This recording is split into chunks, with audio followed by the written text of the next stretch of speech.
Welcome back. मेरा नाम प्रशांत भारद्वाज। आज हम पढ़ेंगे अपने बीएससी क्लास में कि हाइड्रोजन का स्पेक्ट्रम क्या होता है।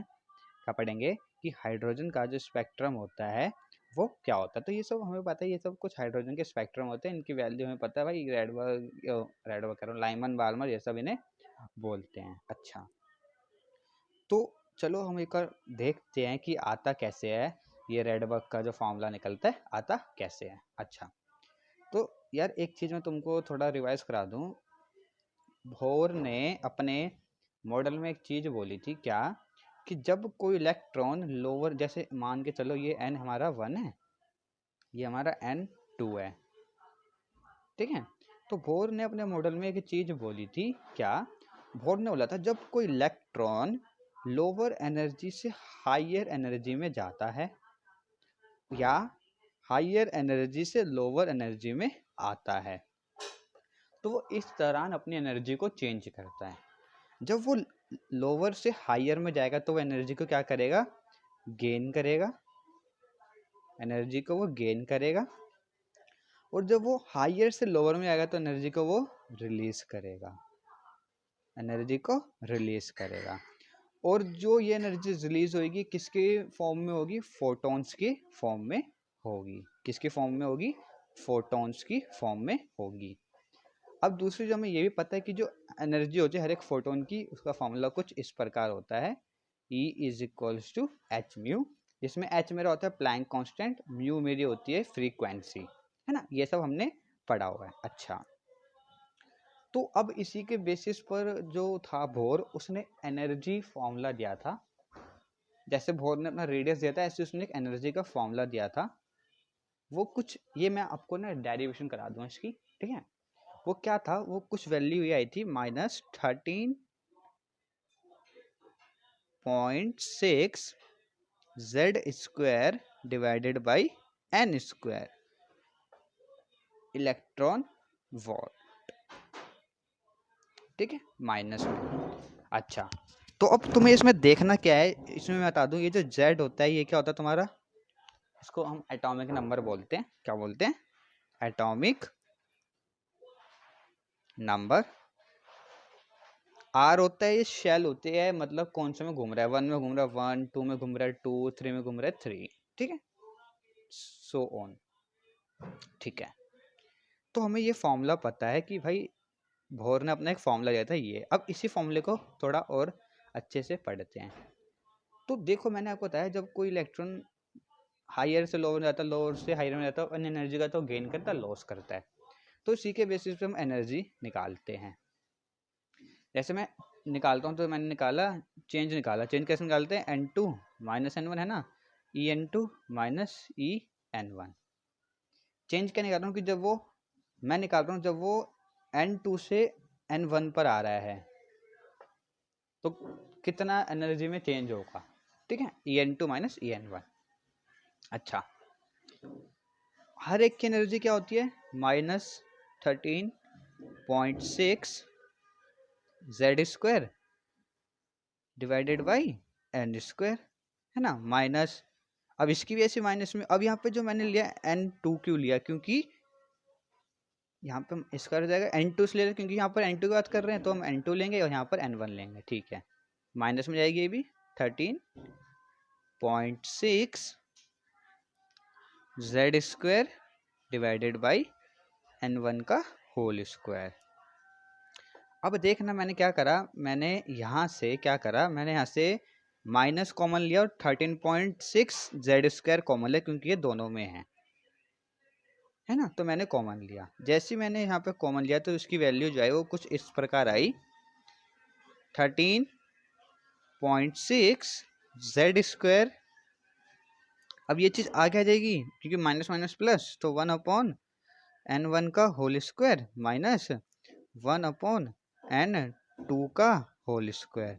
ये फॉर्मूला हमने पढ़ा हुआ है, कुछ इस तरह का फॉर्मूला हमने इन स्पेक्ट्रल लाइन्स में पढ़ा हुआ है, बट अभी पूरा प्रॉपर नहीं आया, कुछ इस तरह का हमने पढ़ा हुआ है। अच्छा, अब दूसरी चीज़ आपको यहाँ तक लिखना है, फिर उसका दूसरी चीज़ जो आपको देखनी है, मेरे को पता है एनर्जी फोटोन की होती है एच म्यू, ठीक है। और जिसमें जो म्यू होता है इसका फॉर्मूला कुछ इसको भी हम ऐसे लिख सकते हैं सी बाई लैम्डा। तो E is equals to h c by lambda मैं लिख सकता हूँ, बिल्कुल लिख सकता हूँ। ठीक है। तो अब देखो मैंने क्या करा, मैंने उसको लिख दिया एच सी बाई लैम्डा ई को, और 13.6 जेड स्क्वायर 1/n1 का होल स्क्वायर माइनस 1/n2 का होल स्क्वायर। ठीक है। मेरे को निकालना है सिर्फ 1 बाई लैम्डा की वैल्यू क्या होगी। ठीक है। तो 1 बाई लैम्डा की वैल्यू निकालनी है मेरे को सिर्फ, तो मैंने क्या करा, वैल्यू जो आएगी वो कुछ इस प्रकार आएगी इसकी 13.6 जेड स्क्वायर 1/n1 का होल स्क्वायर माइनस 1/n2 का होल स्क्वायर। ठीक है। डिवाइडेड बाई एच सी, अब देखना ये वैल्यू, इसकी वैल्यू में जब मैं डालूंगा तो इसकी वैल्यू रेडबर्ग कांस्टेंट की वैल्यू आती है। किसकी वैल्यू आती है? रेडबर्ग कांस्टेंट की। जब मैं यहाँ पे एच की वैल्यू डालूंगा, सी की वैल्यू डालूंगा, डिवाइड करके आंसर जो आएगा इसका वो रेडबर्ग कांस्टेंट की वैल्यू आती है। रेडबर्ग कांस्टेंट की वैल्यू होती क्या है?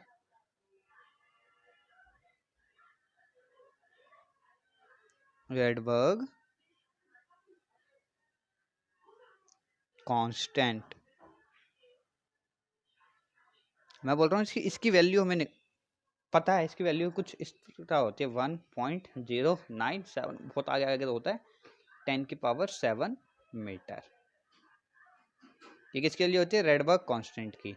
जब मैं उस नंबर को डिवाइड करूंगा किसको, 13.6 डिवाइडेड बाई एच सी, जब मैं इसको नंबर को डिवाइड करूंगा तो इसकी वैल्यू रेडबर्ग कांस्टेंट के इक्वल आएगी। तो मैं अब जो अपना फॉर्मूला जो मैं लिख सकता हूँ वो कुछ मैं इस प्रकार लिख सकता हूँ, क्या कि 1 by lambda is equals to are,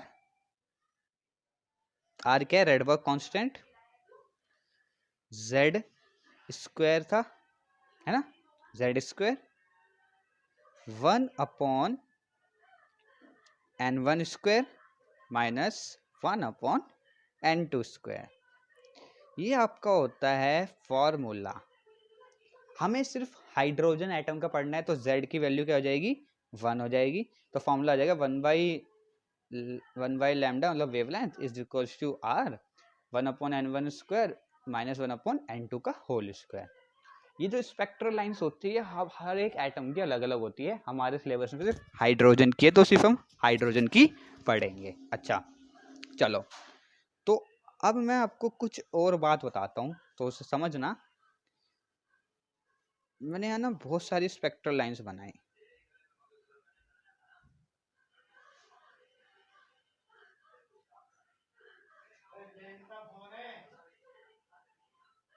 ठीक है। तो अब देखो इसकी वैल्यू मैं डाल देता हूँ इन्फिनिटी, ये जो वैल्यू है इसको मैं डाल देता हूँ इन्फिनिटी। ये है मेरी 1 2 3 4 5 6 7। ठीक है। तो अब देखो मैं कुछ सीरीज बताऊंगा आपको, तो उन्हें समझना। देखो अगर n इन्फिनिटी का कहीं से भी n की कोई वैल्यू, इन्फिनिटी मैं इसलिए बोल रहा हूँ मतलब n की वैल्यू 2 है 3 है 4 है 5 है 6 है 7 है 8 है 9 है 10 है, कितनी भी हुआ n की वैल्यू, इन्फिनिटी इसलिए बोलता हूँ।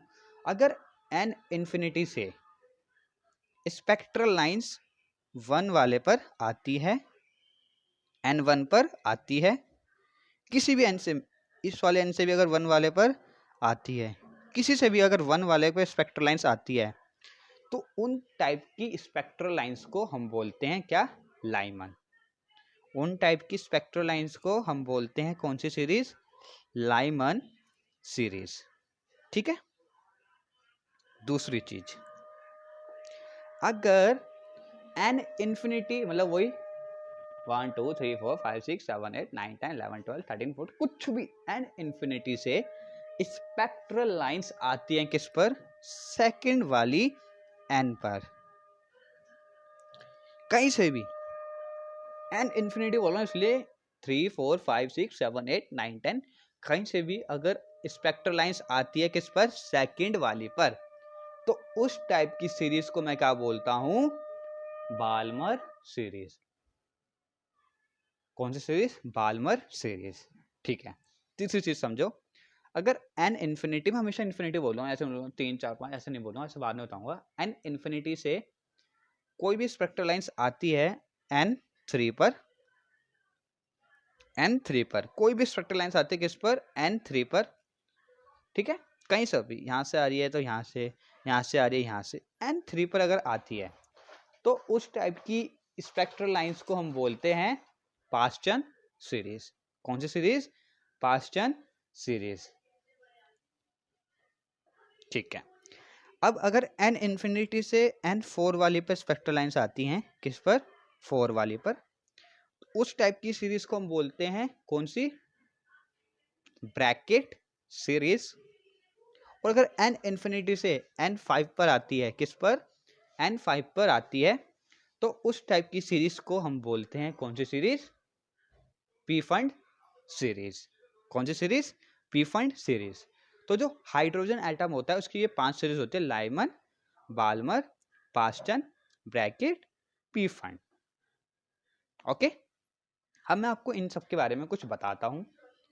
जो मेरी लाइमन सीरीज होती है, लाइमन सीरीज की अगर मैं बात करूं, लाइमन सीरीज की, तो इसके अंदर जो n1 की वैल्यू होती है वो तो होती है 1, और जो n2 की वैल्यू होती है वो होती है, इससे आगे से स्टार्ट होती है 2 3 4 dash dash dash dash infinity. ठीक है, n2 की वैल्यू, किसकी वैल्यू, n2 की, n1 की वैल्यू होती है। दूसरी चीज जो आपको लाइमन सीरीज में याद रखनी है कि जो लाइमन सीरीज किस तरह की हमें रेडिएशन देता है, तो वो होती है मेरी अल्ट्रा वायलेट। कौन सी, अल्ट्रा वायलेट। कौन देता है, लाइमन सीरीज में हमें दिखाई देती हैं। अल्ट्रा वायलेट रेडिएशन हमें किसमें दिखाई देती है, लाइमन सीरीज में हमें दिखाई देती है। तो आपको लाइमन सीरीज में इतना याद रखना है, n1 की वैल्यू होती है, n2 की वैल्यू ये होती है, और लाइमन सीरीज का जो फॉर्मूला था 1/लैम्डा का क्या होता है, is equals to R, Rydberg constant, Z के लिए तो 1 है, हाइड्रोजन के लिए पढ़ रहे हैं तो 1/n1 क्या था, 1 था, डिवाइडेड बाई 1/n2। जो मैंने आपको बताई वैल्यू कौन कौन सी थी, कौन कौन से हम डाल सकते हैं, 2 3 4 इन्फिनिटी तक। तो ये होता है लाइमन सीरीज के कुछ बेसिक इंफॉर्मेशन। ऐसे मैं बाल्मर के बारे में पढ़ेंगे। किसके बारे में, बाल्मर।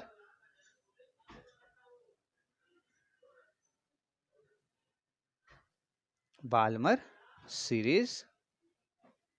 बाल्मर सीरीज में क्या होता था, एन इन्फिनिटी से किस पर स्पेक्ट्रल लाइंस आती है, n2 पर।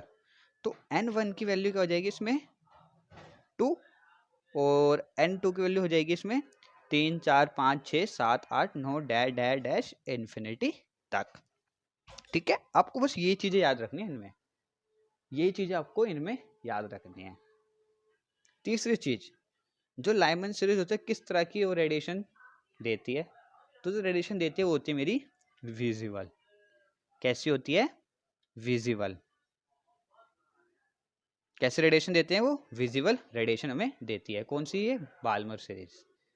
अच्छा, तो इसका फॉर्मूला कुछ किस प्रकार आएगा, वही 1/लैम्डा, रेडबर्ग कांस्टेंट 1/2 का होल स्क्वायर, n1 के लिए 2 होती है, माइनस 1/n2 का होल स्क्वायर। n2 की वैल्यू क्या क्या होगी, 3 4 5 6 7 dash dash dash dash infinity तक होती हैं।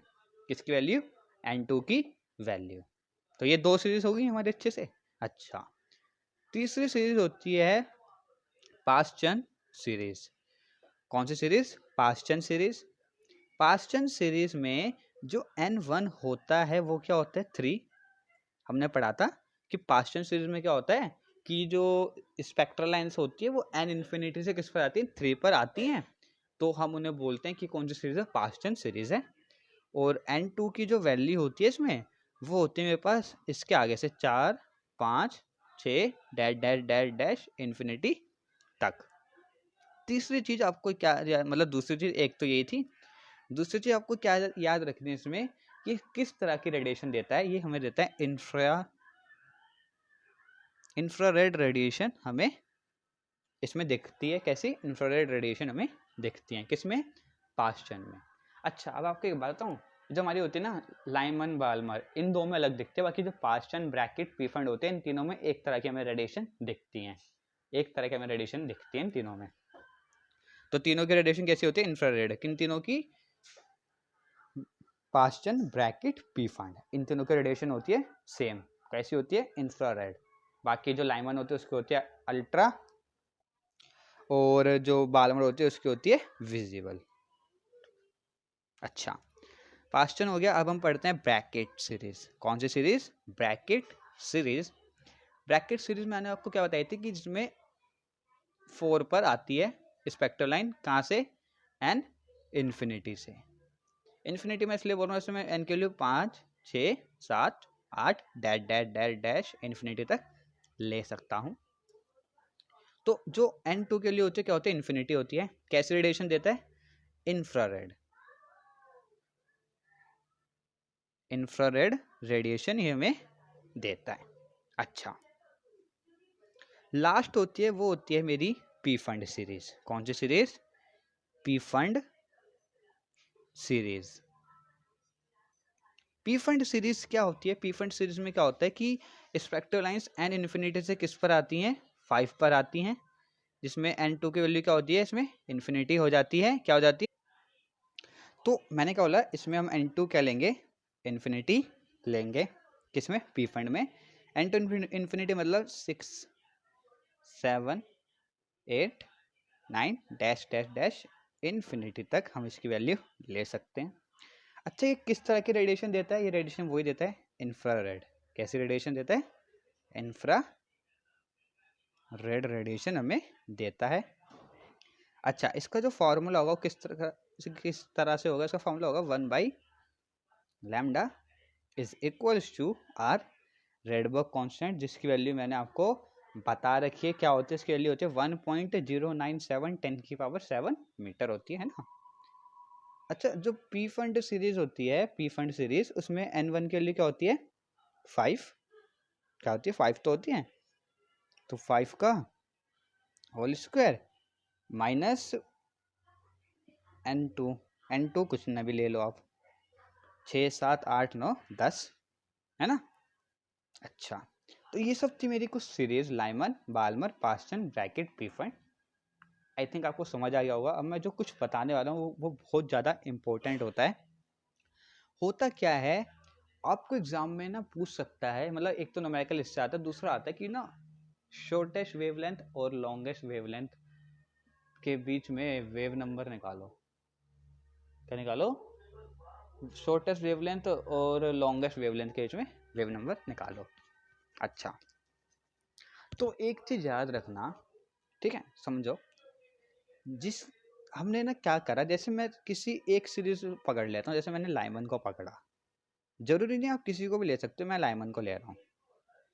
मैंने देखा लाइमन में N1 की वैल्यू तो 1 होती है, N2 की वैल्यू 2 3 4 5 6 7 8 डैश डैश इन्फिनिटी तक होती है।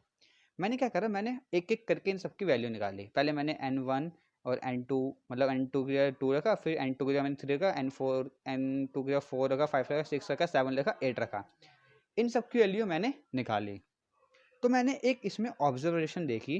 क्या देखा, मैंने देखा कि जैसे जैसे n बढ़ रहा है, जैसे जैसे n की वैल्यू बढ़ रही है, जैसे 2 3 4 5 6 ऐसे ऐसे बढ़ रही है, तो जो इसकी वेवलेंथ है क्या हो रही है, वो डिक्रीज होती जा रही है। क्या हो रही है, डिक्रीज होती जा रही है। मतलब अगर मैं बात करूं कि जैसे ये स्पेक्ट्रल लाइंस बनी थी, तो वेवलेंथ सबसे ज्यादा किसकी होगी और सबसे कम किसकी होगी, तो मैंने बोला जिसका सबसे ज्यादा एन होगा उसकी वेवलेंथ सबसे कम होगी। सबसे ज्यादा एन मतलब जैसे हम बात करते हैं इन्फिनिटी से, तो ये जो लाइन है इसकी वेवलेंथ क्या होगी, सबसे कम होगी, और ये इसकी वेवलेंथ सबसे ज्यादा होगी। क्यों, क्योंकि इसका एन कम है और इसका एन ज़्यादा है। तो मैंने आपको क्या बताया, हमने ऑब्जर्वेशन देखी, जैसे इन सबकी वैल्यू पुट करी तो हमने देखा कि जिसका एन बढ़ता जा रहा है उसकी वेवलेंथ की वैल्यू क्या हो रही है, घटती जा रही है। तो हमारे पास कुछ ऐसा कंक्लूजन आया। ठीक है, अब आपसे पूछता है कि भाई शॉर्टेस्ट और लॉन्गेस्ट कैसे निकालो। अगर शॉर्टेस्ट बोलता है तो छोटी वाली कौन सी होगी, जैसे मैं लाइमन की बात करूं या बाल्मर, चलो मैं बाल्मर की बात करता हूँ। कौन सी सीरीज की? बाल्मर सीरीज की बात करता हूँ। अच्छा, बाल्मर सीरीज में मतलब क्या था, देखो शॉर्टेस्ट और लॉन्गेस्ट बोलता है, तो मैं कोई पूरा सॉल्व नहीं बताऊंगा शॉर्टेस्ट कितनी होगी, लॉन्गेस्ट कितनी होगी। तो जो बाल्मर सीरीज में सबसे जो शॉर्टेस्ट होगी वो क्या थी, जैसे मैंने बनाई बाल्मर सीरीज बनाई मैंने, ये इसमें क्या होता है, 2 पर आता है ना, और एक ये होता है। तो ये वैल्यू, ये तुम्हारी 3 होता है, ये तुम्हारा 4 होता है, तुम्हारा 5 होता है। मैं जैसे ऐसे मान के चलता हूँ। तो सबसे ज़्यादा वेवलेंथ किसकी होगी, जो 3 से आ रही होगी। सबसे ज़्यादा किसकी होगी, जो स्पेक्ट्रल लाइन 3 से 2 पर आ रही होगी। क्यों? क्योंकि उसकी एन की वैल्यू कम है, एन की वैल्यू कम है, और एन जिसकी एन की वैल्यू कम होगी उसकी वेवलेंथ ज़्यादा होगी। एज कम्पेयर टू, जैसे 5 की बात करूँ तो 5 में एक 2 पर आ रही है तो इसमें एन की वैल्यू क्या होगी, ज़्यादा होगी। जैसे कितनी होगी, 3 4 5, 3 की डिफरेंस है, और इसमें देखूँ 3 से 2 पर कितना डिफरेंस है, 1 का डिफरेंस है। तो एन किसका कम है, जो 3 से 2 पर आ रही है उसका एन कम है, तो उसकी वेवलेंथ क्या होगी, सबसे ज़्यादा होगी। और जो जिसका एन ज़्यादा होगा उसकी वेवलेंथ सबसे कम होगी। तो सबसे कम वेवलेंथ किसकी होगी, जिसमें एन 5 होगा। ये कौन सा होगा, शॉर्टेस्ट वेवलेंथ वाला, एस डब्ल्यू मतलब शॉर्टेस्ट वेवलेंथ। और जो एन 3 से 2 पर आ रहा होगा वो कौन सा होगा, लॉन्गेस्ट वेवलेंथ। कैसा होगा, लॉन्गेस्ट वेवलेंथ। बस आप क्या करो, अब इसमें सीधा फॉर्मूला डालो, सॉल्व करो, आंसर निकालो, आपका आंसर। जैसे एक मैं करके दिखा देता हूँ। उसने बोला जैसे मैंने तो इतनी लिया स्पेक्ट्रल लाइंस, बट हम उसमें हमें कोई गिवन नहीं है कि n5 ही है, तो हम क्या करते हैं, लॉन्गेस्ट शॉर्टेस्ट वाली में जैसे मैं बाल्मर की बात करता हूँ, तो शॉर्टेस्ट वाली में जो n1 की जो वैल्यू होती है वो हम मान के चलते हैं बाल्मर सीरीज में 3, और n2 की वैल्यू मैं मानता हूँ इन्फिनिटी, क्योंकि अगर हमें गिवन नहीं होगा तो हम इन्फिनिटी मान के चलते हैं, अपनी मर्जी से कुछ नहीं ले सकते, तो हम मान लेते हैं इन्फिनिटी से आ रही है। क्या मान लेते हैं, n इन्फिनिटी से मान लेते हैं। अच्छा, मैंने क्या करा, बस मैंने फॉर्मूला डाला 1/λ रेडबर्ग कांस्टेंट। अच्छा, n1 की वैल्यू कितनी थी, n1 की वैल्यू 2 था, तो 3 थे, 3 का होल स्क्वायर माइनस 1/इन्फिनिटी का होल स्क्वायर। अच्छा, हमने अपना पढ़ा हुआ है 1/, जो इन्फिनिटी होता है वो किसके बराबर होता है, 0 के बराबर होता है। तो ये तो 0 हो गया, तो ये तो गया भाड़ में। जो वैल्यू है वो क्या है, 1/λ is equal to Rydberg constant divided by 9। अब इसको सॉल्व कर लो। वेवलेंथ, जैसे तुम्हें वेवलेंथ निकालनी है तो 1/λ, तो लैम्डा क्या होगा, 9/r। रेडबर्ग कांस्टेंट की वैल्यू निकालो और इसे सॉल्व कर दो, तुम्हारा आंसर। तो ये सब था निकालने का कुछ तरीका। तो आई थिंक आपको अच्छा लगा। कल मैं इसके इंपॉर्टेंट क्वेश्चन आपको डाल दूंगा और फिर अगले चैप्टर स्टार्ट करते हैं। चलो, गुड बाय।